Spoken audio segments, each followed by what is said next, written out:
see right now, without LeBron, Lakers are struggling. Let me tell you about the team I hate, all right? I know the Dallas Cowboy fan is here, so I had to make sure he knew how much I hate this team. I'm ready. I've often said that the people who run baseball, they try very hard to ruin it.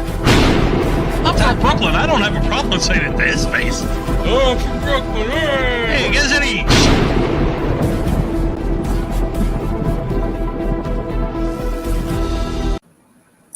This is Northeast Streaming Sports.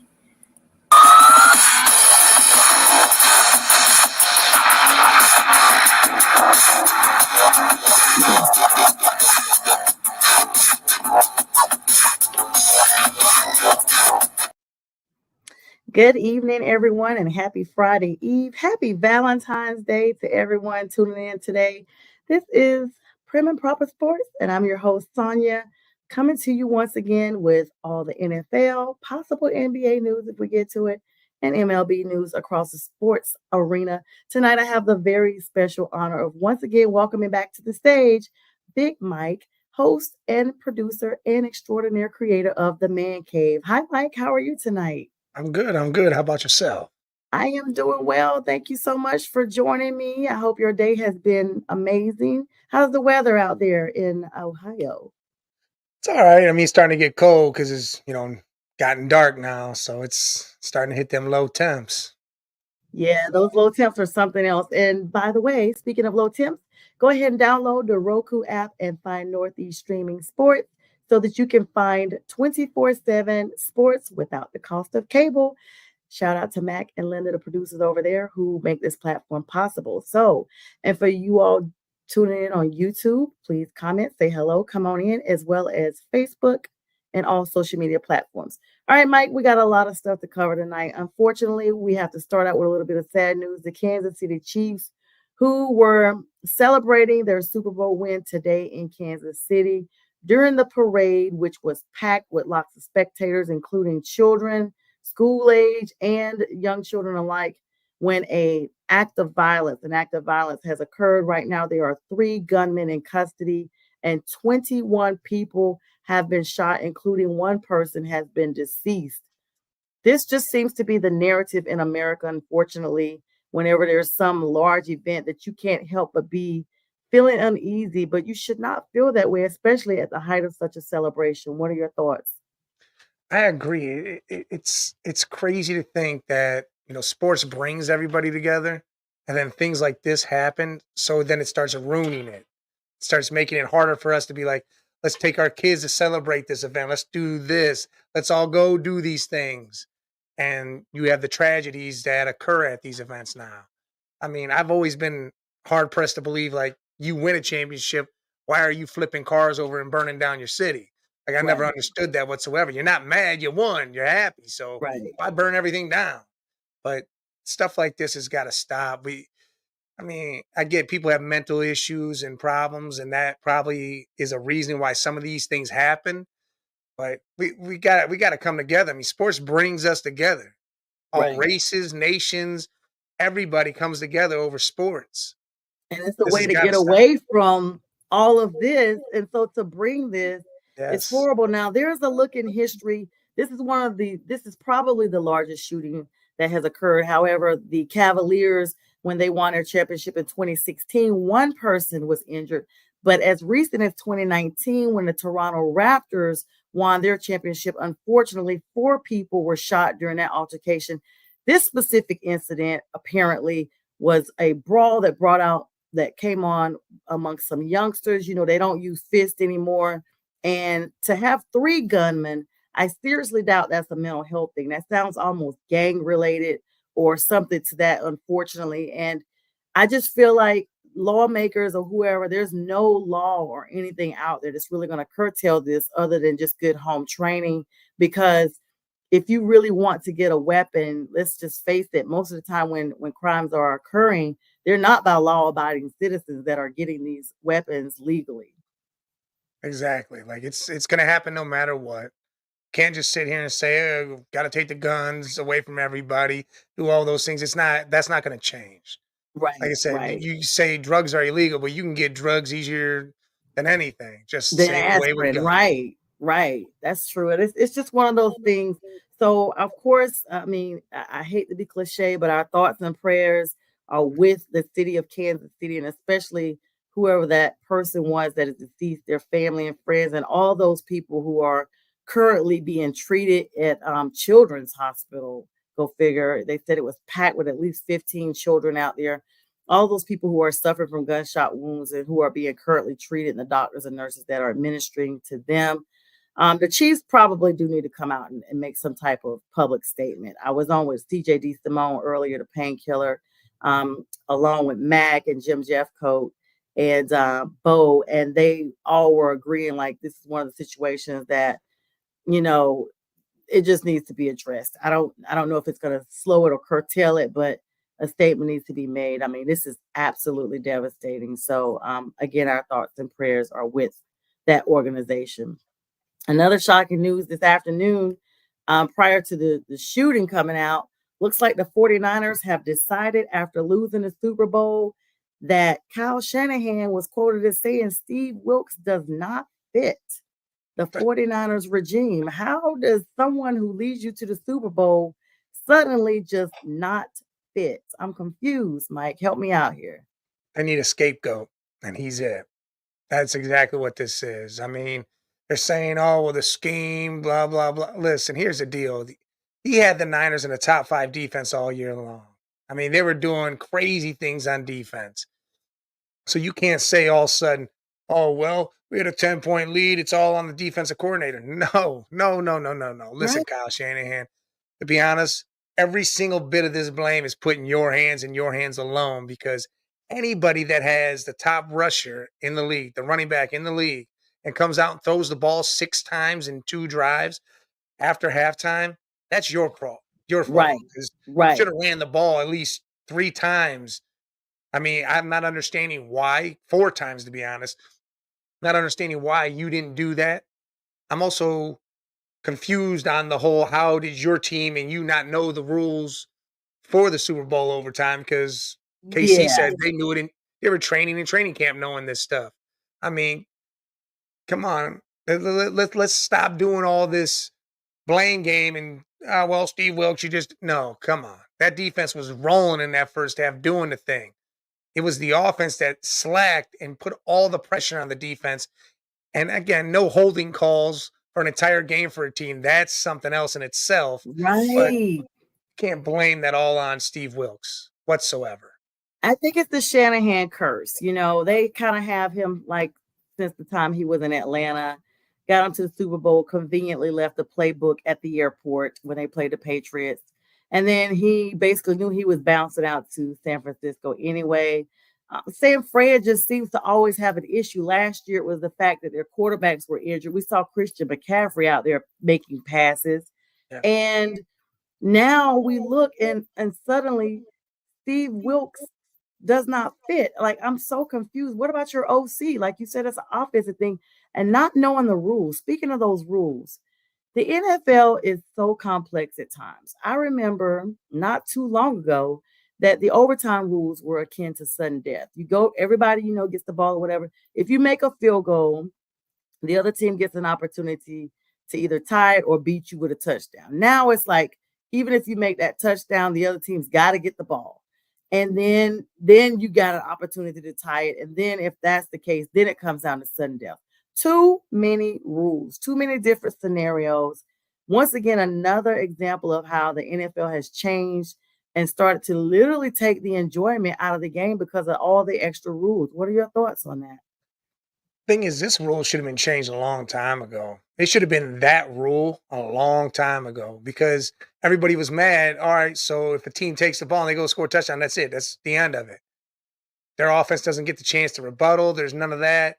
You don't get that chance like in college. You start at the 30, score a touchdown or field goal. The other team gets a chance to come on there and score a touchdown or field goal. They don't. It's over. Or it continues. Well, I think this goes back to with Josh Allen. It was the coin flip. He lost the Mhm. coin toss. Pat Mahomes went down, scored a touchdown. Game over. That was it. It's crazy. It's And always something. and that's what it is. It's, they want football to be football, so they're going to give the other team a chance at it. And I get that. That's great. And I want that. I wanted that years ago. But again, it needs to be, I guess people need to be made known that it really went and it's getting enforced. And this is how they're doing it. Because, I mean, the ref said it. He said, look, it's like playing a new game, like we're starting a new game. First quarter. That's what this is. We're going to play 15 That's minutes. what he said. He said it's a new game. And I was like, what? Like, I just don't recall. Maybe because I hadn't seen a Super Bowl, go overtime. Is that the same for regular season too? Or is this just a Super Bowl thing? Yeah, the regular season now, if you get a chance. So Everybody the just Super gets a Bowl, chance. it's so rare to see. Like it happened with the Patriots Falcons. Yes. That went to overtime, but that was the rule back then. It was score, and that was the end of that. And Super Bowls really don't go into overtime, so you just don't ever see it a lot. And it's it's a bigger game, so you're paying attention more. As of Definitely in more. the regular season, you're not. That's true. That's true. And Karen Belk, hi Karen. She says absolutely not Steve Wilkes' fault.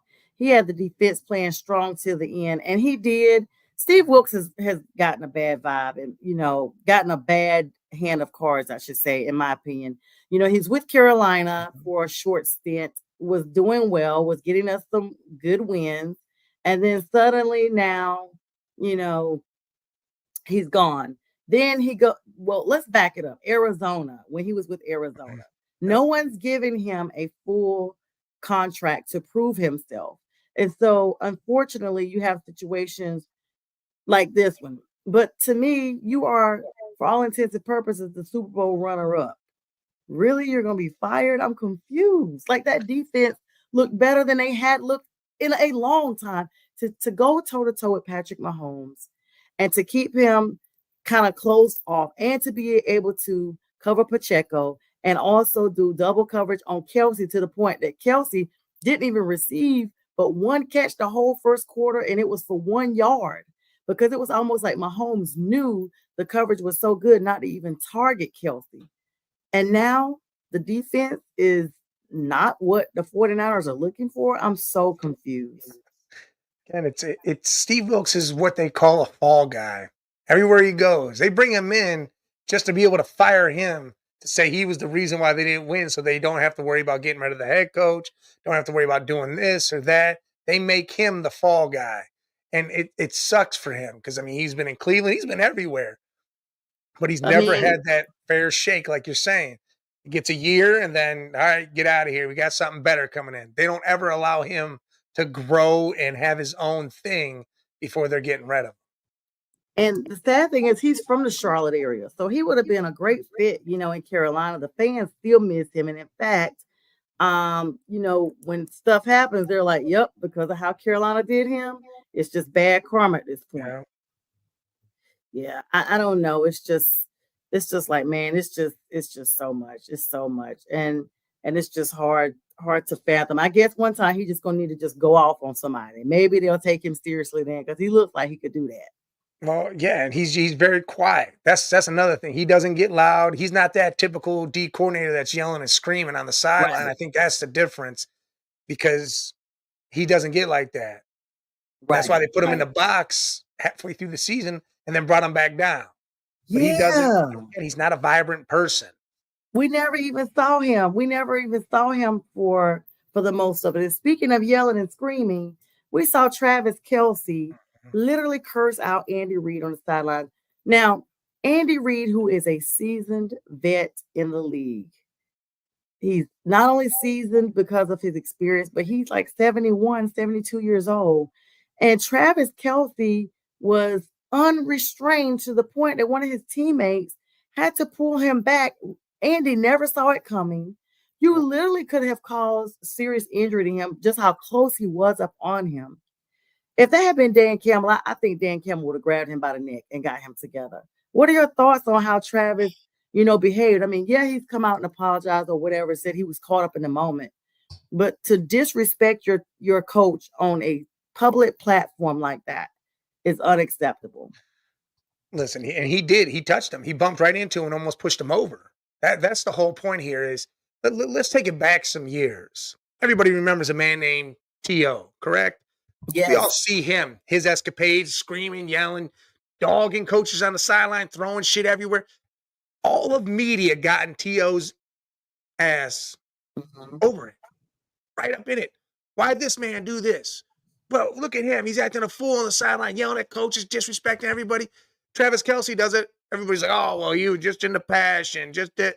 Are you kidding me? How are you Right. going to do that? How are you going to act like one is different than the other?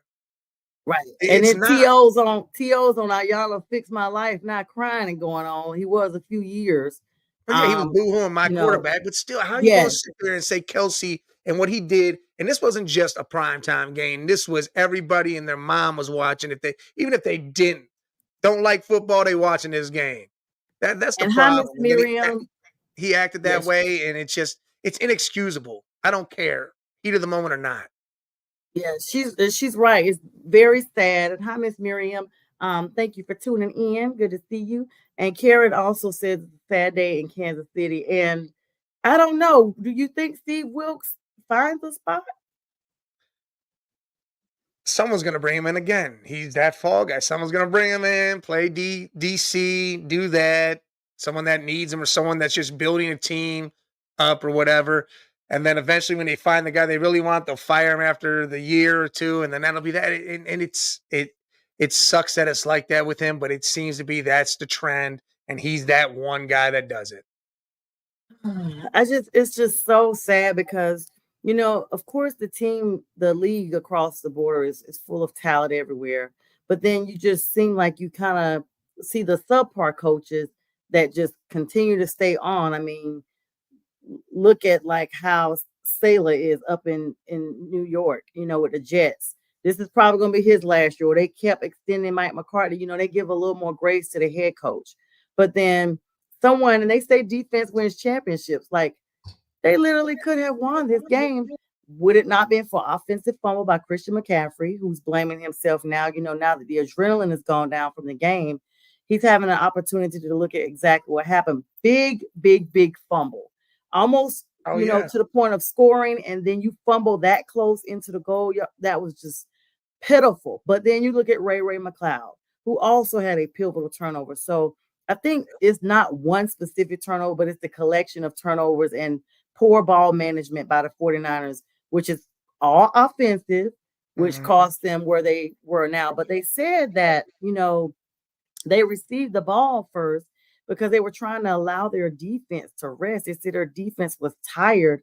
So they were banking on, being able to pull up on and stop Kansas from scoring in overtime. But unfortunately, that defense has spent so much time on the field the entire game that's the reason why they were worn down. And let's be clear, the only real touchdown that was scored by Christian McCaffrey was really supposed to be called back because there was a center down that was ineligible and they did not catch it. So that touchdown that Christian McCaffrey made, should have been called back.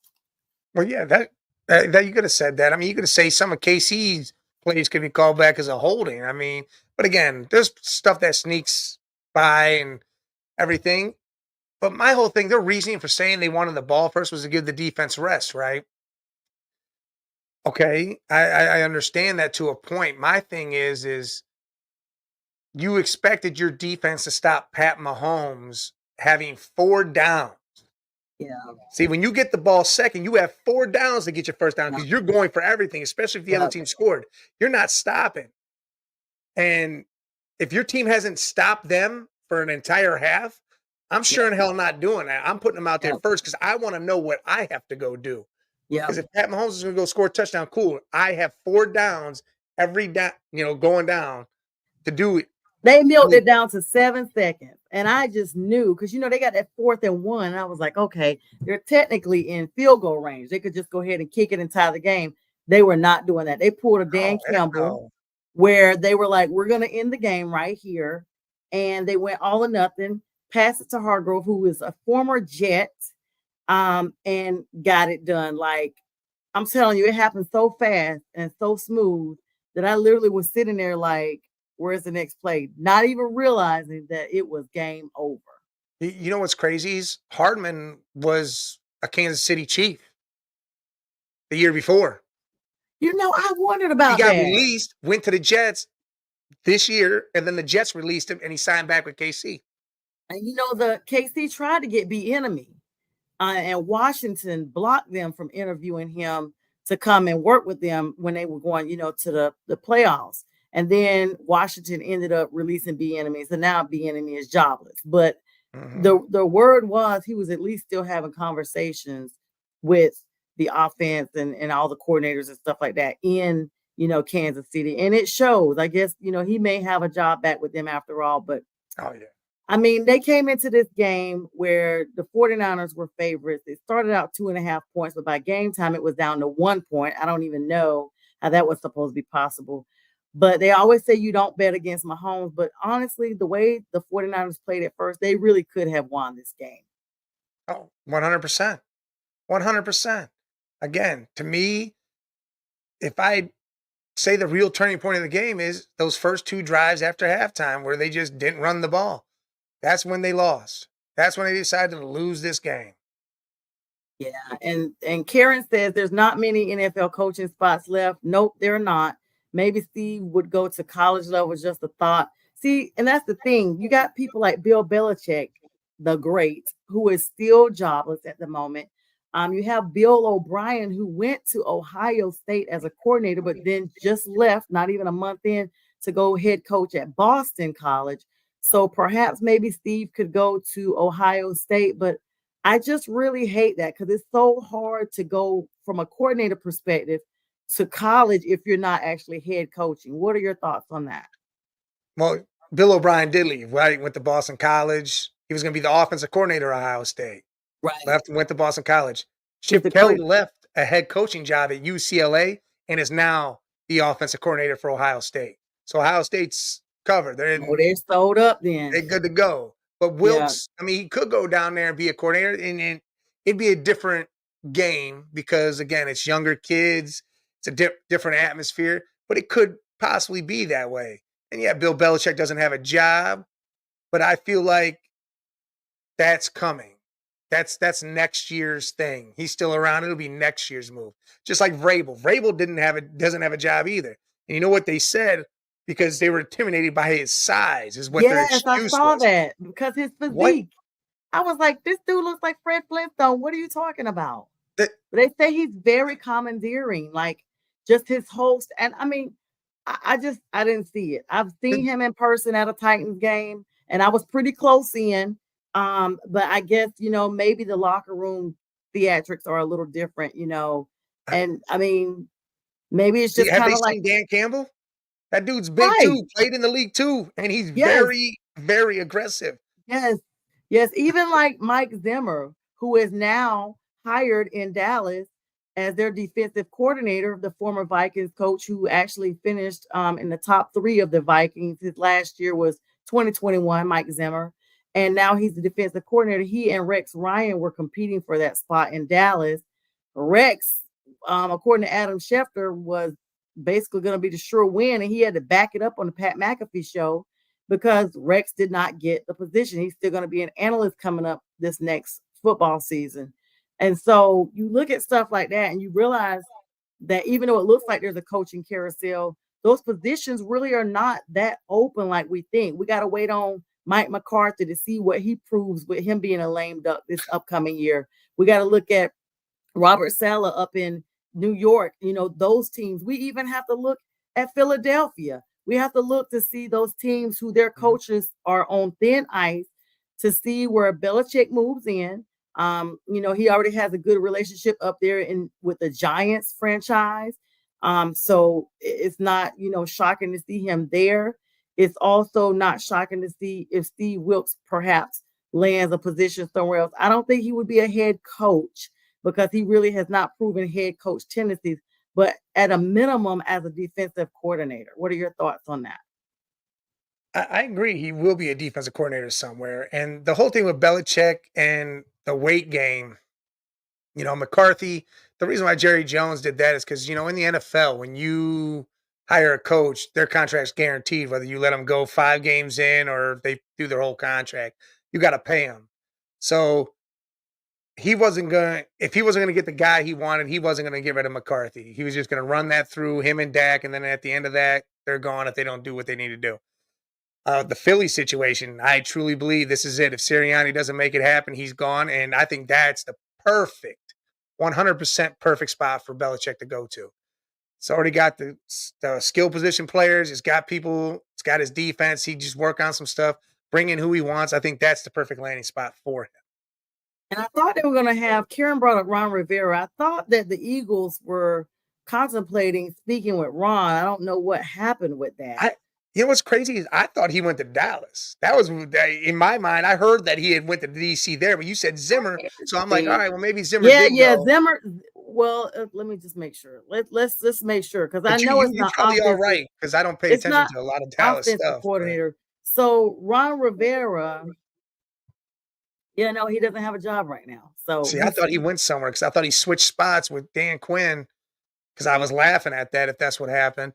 Like with them dudes literally switched. Yeah, that'd be crazy. I had thought that too, but they did interview him, but it did not pan out. I do know he didn't go there. I know Philadelphia was supposed to be speaking with him. And I also know that Frank Wright, who was the original, like the first of the fireys from Black Monday, like he made it Gray Monday before Black Monday even started because David Tepper got him out of Carolina so quick. He was actually up there consulting with Sirianni and them, trying to basically, I don't know what he was doing, honestly. He didn't get a job, but they apparently there's history with Frank Wright previously being in Philadelphia, and I was not aware of that. But you have all these coordinators that are out there looking for jobs, coaches looking for jobs. I really feel like McCarthy's going to be out before he even finishes the season next year. If they start losing 3 and 4 in a row, Jerry Jones is going to come on down there and get him up out of there. And then move probably Belichick or even Vrabel to there. Listen, here's the deal. Dak Prescott is the light-skinned Tony Romo. So them having a bad regular season is probably not going to happen.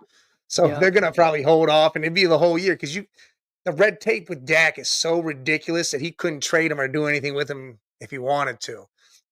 So he's probably going to keep that. That McCarthy will probably be there until they lose in the first round of the playoffs again, and then that's that. They're gone. You know, they have turned this whole coaching carousel. It's a young man's game now. If you see all the old heads are out, gone. Belichick, Pete Carroll, Ron Riviera. Vrabel's not really an old head, but he's an older head. Like, you know, he's right below them guys out. Like all these old guys are out of it now. It's bringing all these young dudes in, and you see the Titans. Brought in the young Brian Callahan. He's in. Young guys going to Seattle. I mean, got all these young bucks now. They're not about the old stuff.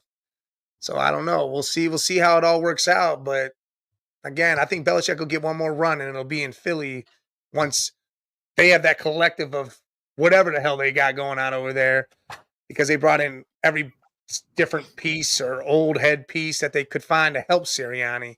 But I think that's where it all actually happens. Yeah, their recruitment was big. I'm not sure if you know or not, but the Seahawks, they said they released Pete Carroll due to a non-coaching issue. So apparently their owner has passed away, and in his will, he wanted the team sold by 2025. So basically, they have Pete Carroll as an analyst right now with the organization. That's why you don't see him out there shopping around for anywhere. He's just chillaxing and spending the coins that he's earned with this franchise.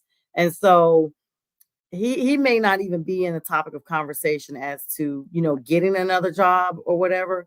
But like you said, all but for their winning records, Belichick, like you're over 70, you just need to be somewhere chillaxing, spending that money.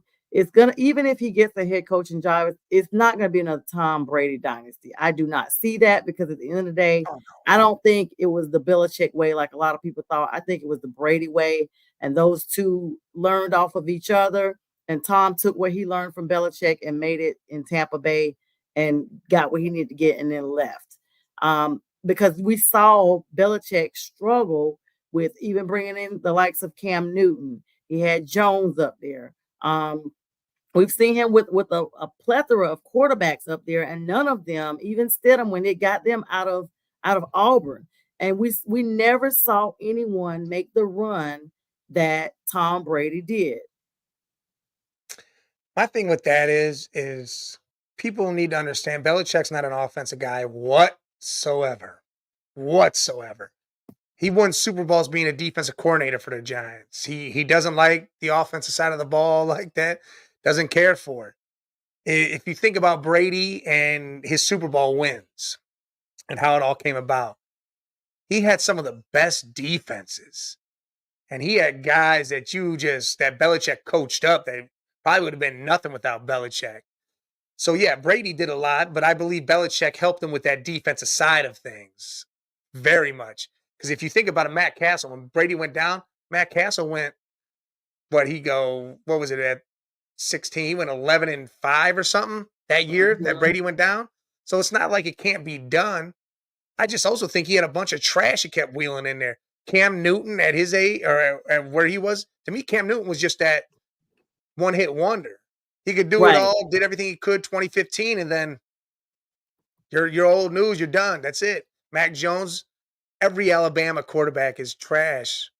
I mean, Tua's gotten lucky, but he gets one more hit and he's done forever because he'll never play again. But every Alabama quarterback has been trash. Like, they're not good guys. And I think he needed to have an offensive mindset as his coordinator. Like, that dude needed to be there to deal with all that. And he kept bringing in his sons or trying to rile up these other guys. I mean, it just wasn't ever going to work. Everybody. He was trying to reinvent the wheel, as they say. And it just was not happening at all. And so, we see that and it's just different. It's literally just different across the board. All right. So your thoughts on the Super Bowl, other than, like, did you expect Patrick Mahomes to win this game? Did you expect that? I called the Niners and the under. The under happened, but I mean, the Niners had it up until 9 seconds left. But yeah, you can't ever count Patty Mahomes out. I mean, the dude's amazing. Kermit the Frog can do all sorts of things. It was the greatest Muppet show on earth. We watched it happen right there. The same thing. I always say that he looks like Kermit, and he sounds like him. Yeah, we got up there. He sounds like Kermit, looks like Darlene from Roseanne. Yes, it's what it is. But he can do it. It literally was the greatest Muppet show on earth. You had Fozzie the Bear, which was, Kelsey. You had the chef that you can't understand, which is Andy Reid. And then you had the one pink Muppet with the blonde hair and the big lips, which is Taylor Swift up in the stands. I mean, you literally had you got it down, Pat. Right. Yes. And you're right. And the Taylor Swift effect, I guess, in the end, maybe it worked. The NFL's going to get what they want. And if you look at it, I'm still mystified how the Ravens took the playbook that got them all the wins and all the way where they were at and threw it out and brought in something new. Yes. And hi, Kevin Oliver Sr. Thank you for tuning in. And yes, a one-hit wonder. Yeah, right. How about Cam Newton? Well, listen, Cam didn't do anything except for that 1 year. I mean, he had some good seasons, but that team didn't go nowhere except for that 1 year. But you know why? Because they're doing exactly what's about to happen with the 49ers. So, and we're going to get to that in a minute. This is a great point to pivot into. Teams that go that well, everybody's going to do what? Start asking for more money. Once everybody on the team is like, oh, nah, we played and we got into the Super Bowl. Even if you don't win, you now feel like you are worth way more than what you've been paying. So they imploded our team. They literally got rid of Jericho Cotchery, Benet Ben Wickery, Thomas Davis. I mean, everybody from the nucleus, except for like Luke Kuechly and Greg Olsen, they stayed behind and Cam stayed. But we got rid of some really big weapons. Jonathan Stewart, Josh Norman. Like, it was a list of people that from that big team that was that big team. So now we look at what's happening with San Francisco. Brock Purdy is earning about $700,000 a year right now because it's the end of his rookie contract. Brock's the quarterback. No, he's not Patrick Mahomes, but he got him to the Super Bowl, and he's going to be asking for what? More money. Then you look at Brandon Ayuk, who is also at the end of his contract. He's gone. They just renewed him for one more year last year to extend him, and he's already on social media like, yeah, he's gone. I basically realized I'm going to be gone because not only that, San Francisco does not have the salary cap to pay these people in addition to the players that are already there, like George Kittle, who's already there and in place. Mhm. And then, you look at all these other people. Christian McCaffrey now is established. You got to pay your main people to stay your main people. And now Brock has to get this money, even though he may or may not be the quarterback of this franchise. But Brock doesn't have to get paid for a couple more years. I think this is the end of his year. This year coming up is not the No, last year. he was a rookie last year. 2022. Yeah, so so it was only 2 years into his rookie deal. So let's just double check, because I read somewhere where he's got one more, and like in 25 they'll be looking at. But yeah, he'll have to pay him. I'm pretty sure. I thought, well, maybe they only do 4-year contracts. So what? Yeah, that might be right around then. But Yeah, I think you're gonna give him his money. But again, like you said, everyone else is already locked up. Ayuk's gonna go. They're gonna let him walk. They're gonna bring in somebody else. I mean, you can go get a Calvin Ridley for cheap, and the guy's talented. Bring him in. Bring in a Tyler Boyd. And even bigger than that. So while I'm looking this up, they're actually saying that the bold prediction is that the 49ers move on from Brock Purdy and rehab star Kirk Cousins to come in. Yeah. They're saying this is a possibility. Kirk Cousins' name has been transcended around the league to come into Atlanta, to possibly come in after, Dak got himself so sold up. Nobody can move him until it's time for him to be moved. But, Dak's going to be coming up next year, the end of next year. And so, yes. And hello, beautiful bearded bastards. Hello to you, females or guys. Triple B. Yeah. B. And so, it's going to be interesting to see, because like I said, we see these teams literally imploding. We see them imploding all the time. Like, they just can't seem to let a team go back to back. Listen, if the 49ers decide to somehow move on from Brock Purdy, that entire Niner faithful, bang, bang, Niner gang will go irate. Yep. So, no, there's no way they do that. And Kirk Cousins already told Minnesota he would take less to stay. So unless people are going to offer up some good-ass draft picks or something nice, Kirk Cousins is probably going to be Minnesota next year. Unless Minnesota says, nah, we don't want to take less. We're going to draft somebody. Well, cool, draft somebody. But then you still, before you used to have a rookie quarterback sit. See, everybody needs to start falling in line with what Green Bay does. You had Brett Favre, you drafted Aaron Rodgers 3 years later. Guess what? Aaron Rodgers is a starter. Star. Draft Jordan Love. He sits for 3 years. Aaron Rodgers leaves. Guess what? Jordan Love, star. Right. Don't just throw these rookies right up in there. So Kirk Cousins, if I'm Minnesota, I bring him in on a couple-year contract. He says he'll take less. Give him less. If you want to draft a quarterback, cool. He sits for those couple years. Star. And I said that even in Carolina with Bryce Young, and Panthers fans just disagreed with me.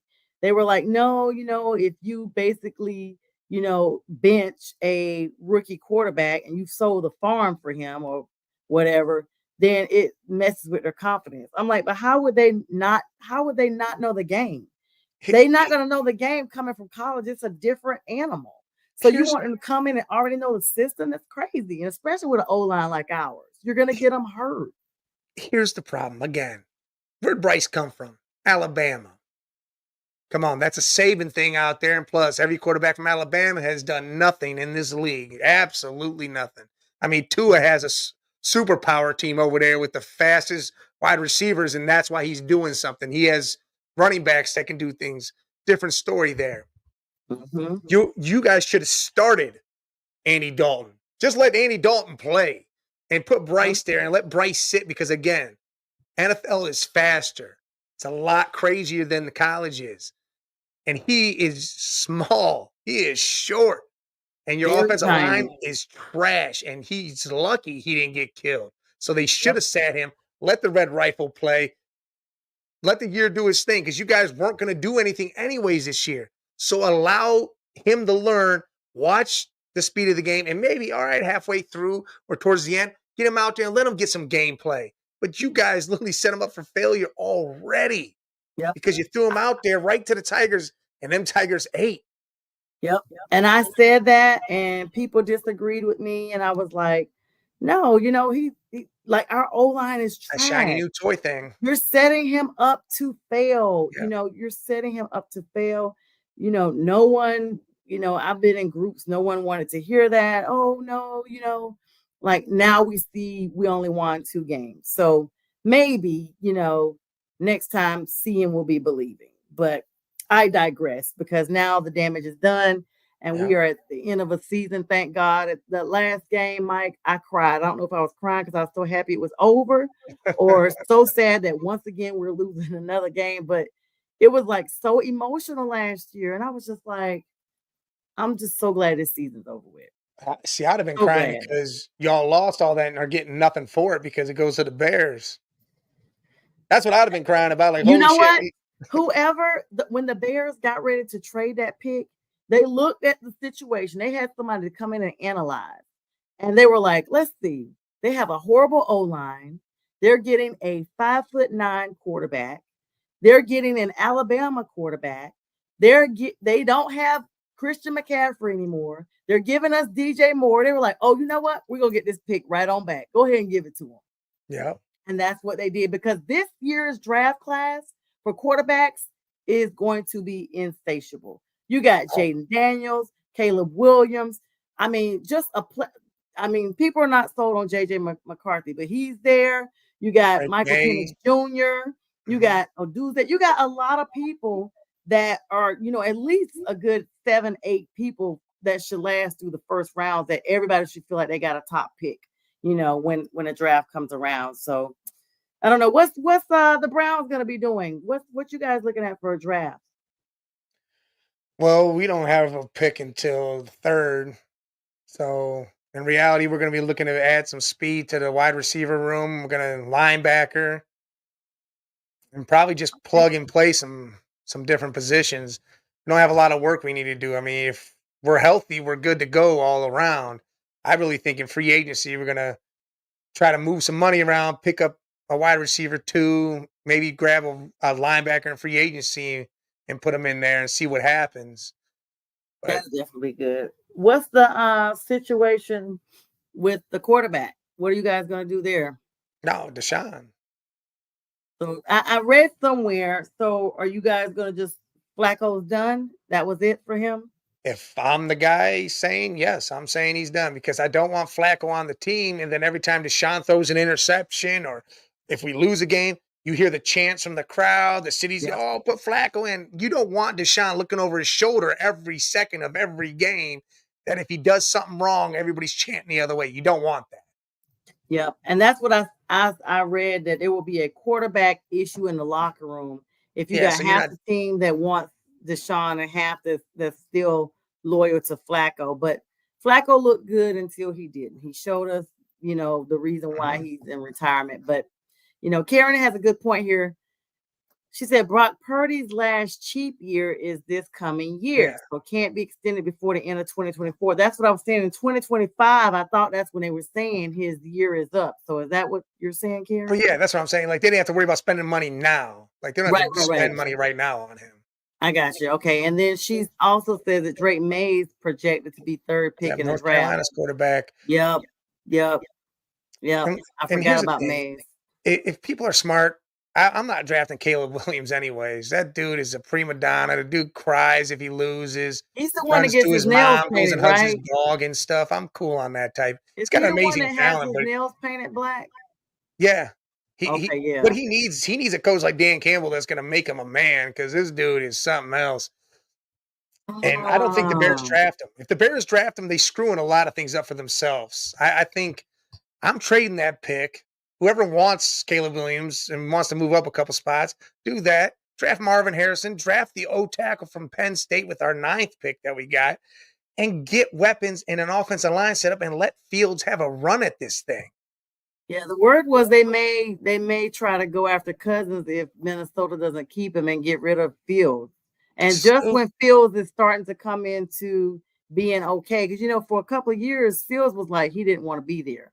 Yeah. And speaking of being there, before he came, we had Mitchell Trubisky, who went to the Steelers. Steelers just released Mitchell Trubisky on yesterday. So now Mitchell is, I guess he'll be back up somewhere. I don't know. That quarterback situation in Chicago has been horrible since they had Jay Cutler.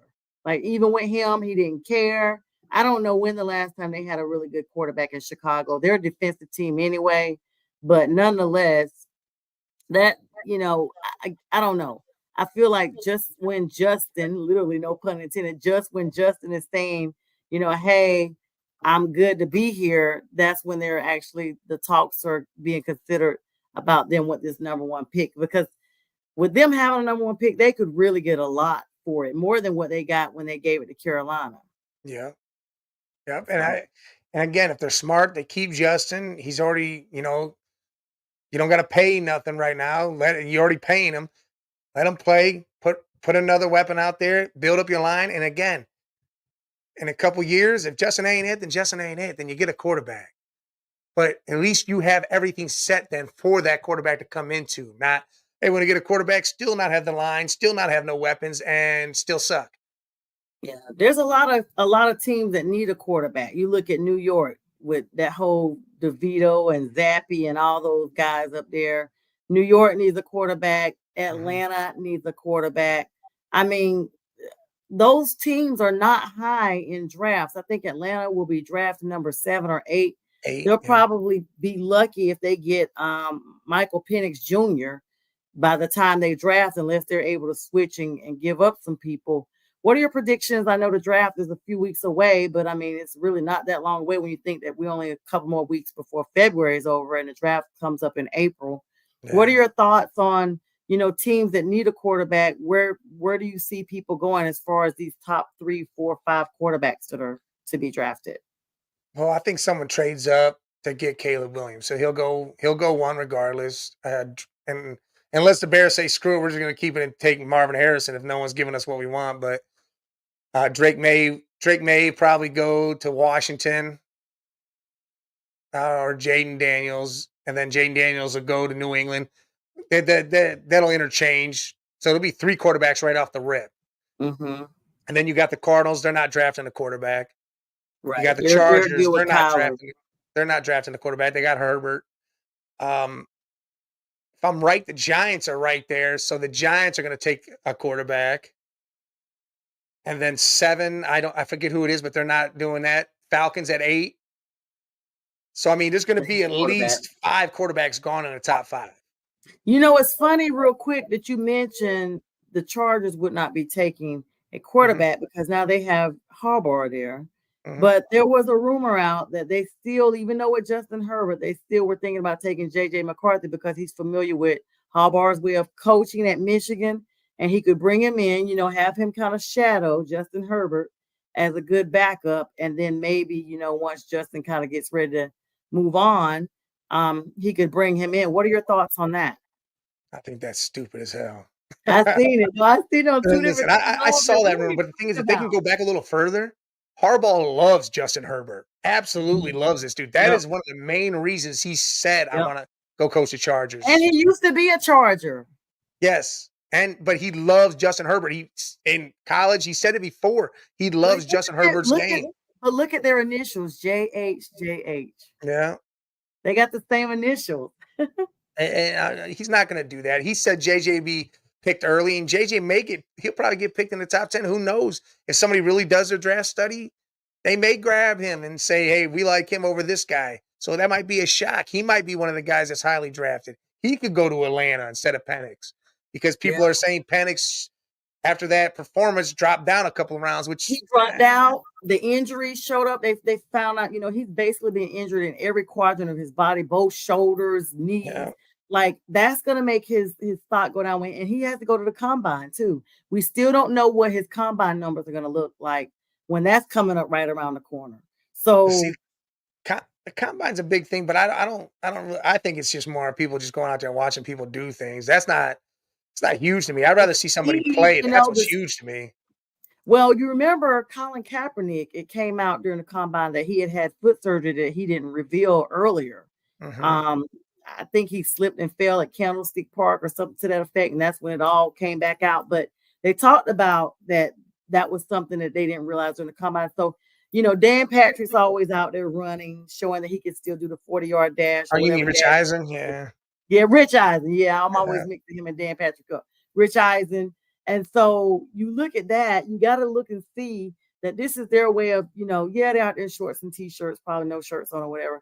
But this is still their way of showing their speed, their agility, and their wherewithal to be able to acclimate and come into the NFL, don't you think? It is, but a lot of big names don't even do the combine. They pass on it and do their stuff at their own school.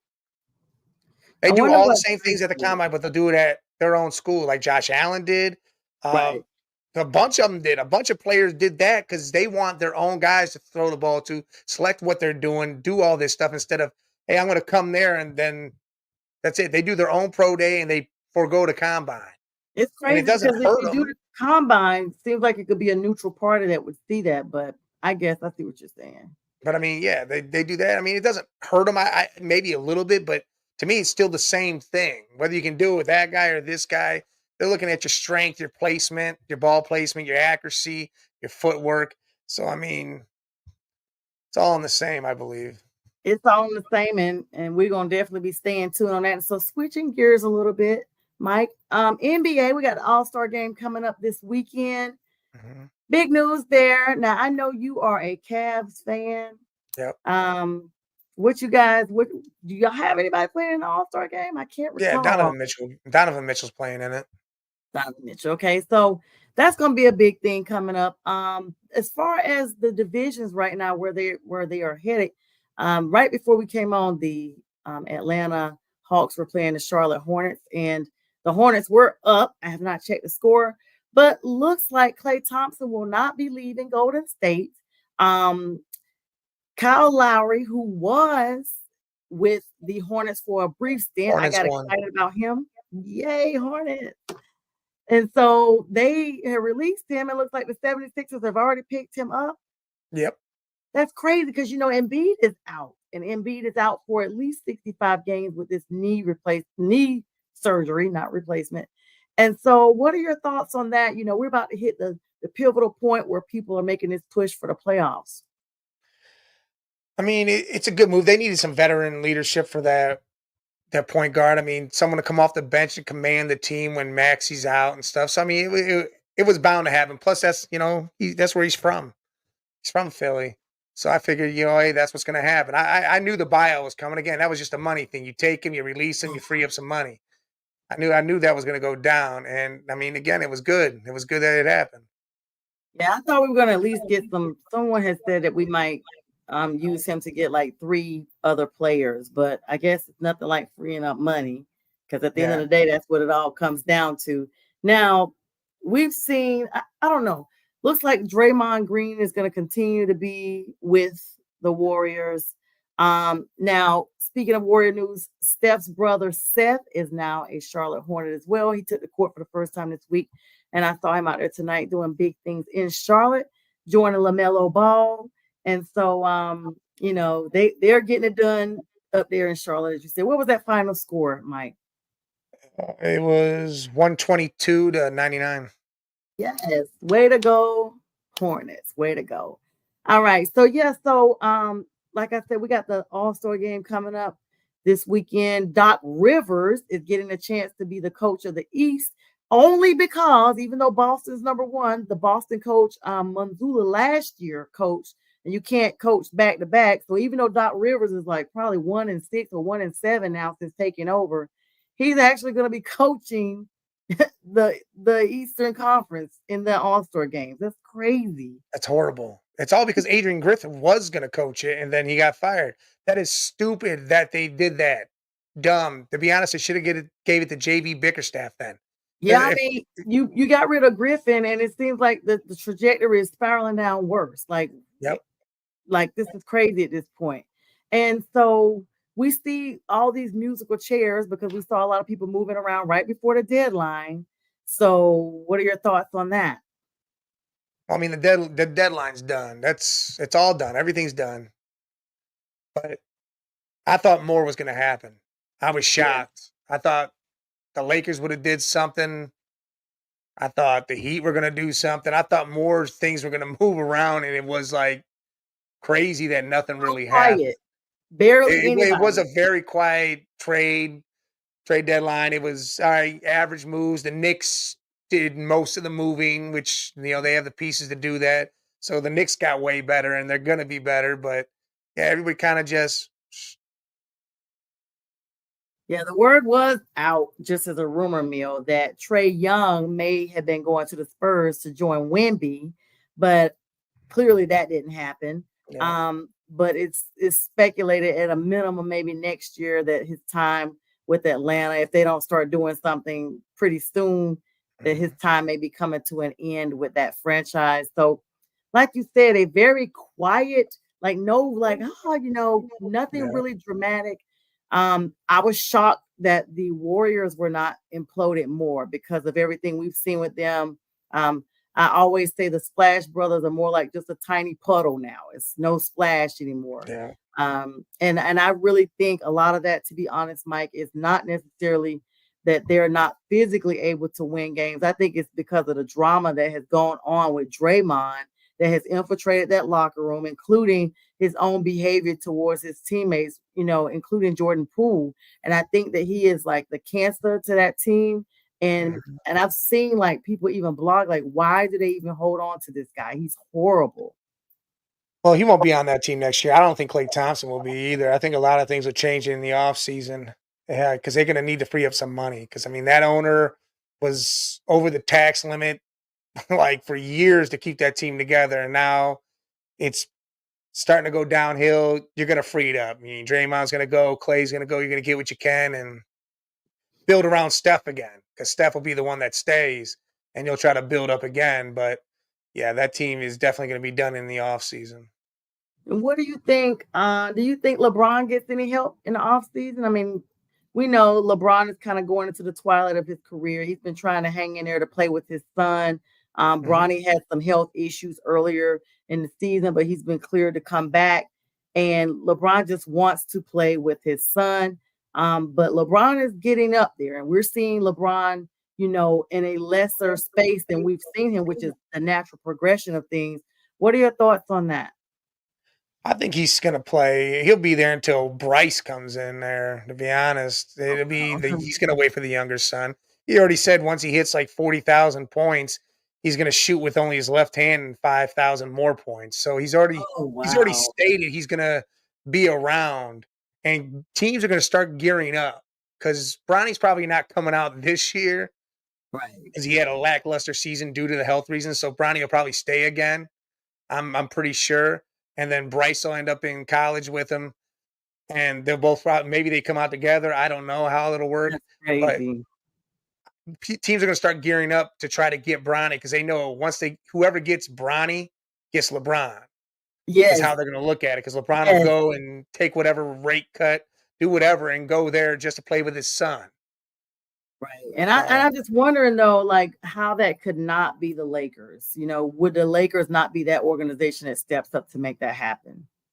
They should, but you got to think you're going to get LeBron who's aging, but the dude's still giving you 25, 7, and 7. That's better than most players in the NBA Right, still at the age of right. 39. So you're going to get Bronny, you're going to get his dad, and he's going to make Bronny better. So possibly you'll have yourself a team ready to roll. And then when LeBron's gone, you still have Bronny, who's going to be way better than he was because LeBron's going to make sure he is. So teams are going to be like, if you want him, we're taking him here. You better pay up. So Yeah. again, it's going to be one of those things. People are going to nosedive straight to get that ball in their court so they can be the pick. And they're definitely, talk about power in the name. They're definitely, Mhm. playing for that James name, and definitely something to stay tuned and keep an eye on. All right, Mike, this has been a great time as always. Oh yes. Unfortunately, our time has come up. And everyone, please stay tuned on Roku, Northeast Streaming Sports, your center for sports 24/7. There's other shows coming up after this. And thank you, everyone, for all your comments coming on. Karen, BBB. We got Prim and Proper Sports. We got everybody on here that joined us tonight. Miss Miriam. Thank you very much, everyone. And we bid you all a very, very, very good night. And I will see you guys tomorrow night at 7 on this same station. Good night. This is Northeast Streaming Sports.